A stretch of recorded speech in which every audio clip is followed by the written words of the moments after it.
ನೆಹರು ಕ್ರೀಡಾಂಗಣದಲ್ಲಿ ರಾಷ್ಟ್ರೀಯ ಸೇವಕ ಸಂಘದ ಸಂಘ ಶತಾಬ್ದಿ 100 ವರ್ಷ ಹಾಗೂ ವಿಜಯದಶಮಿ ಹಬ್ಬದ ನಿಮಿತ್ತವಾಗಿ ಭವ್ಯ ಪಥ ಸಂಚಲನ ಮಾಡಲಾಗಿದೆ.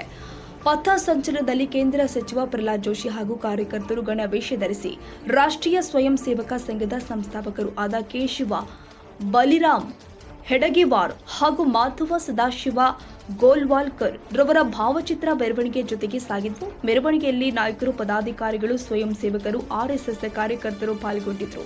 ಎಲ್ಲ ರಸ್ತೆಯಲ್ಲಿ ಹಬ್ಬದ ವಾತಾವರಣ ನಿರ್ಮಾಣವಾಗಿತ್ತು. ಗಣವೇಷಧಾರಿಗಳ ಸ್ವಾಗತಕ್ಕಾಗಿ ರಸ್ತೆ ಬದಿಯಲ್ಲಿ ಭಾರತದ ಬಾವುಟ ಹಾರಿಸಿ ಕೇಸರಿ ಧ್ವಜ, ರಂಗೋಲಿ, ಪುಷ್ಪ ಅಲಂಕಾರ ಸಂಚಲನ ಉದ್ದಕ್ಕೂ ಪುಷ್ಪಗಳಿಂದ ರಸ್ತೆಯ ಮೇಲೆ ಅಲಂಕಾರ ಮಾಡಿ ಗಣವೇಷಧಾರಿಗಳಿಗೆ ಭವ್ಯ ಸ್ವಾಗತವನ್ನ ಕೋರಲಾಗಿದೆ.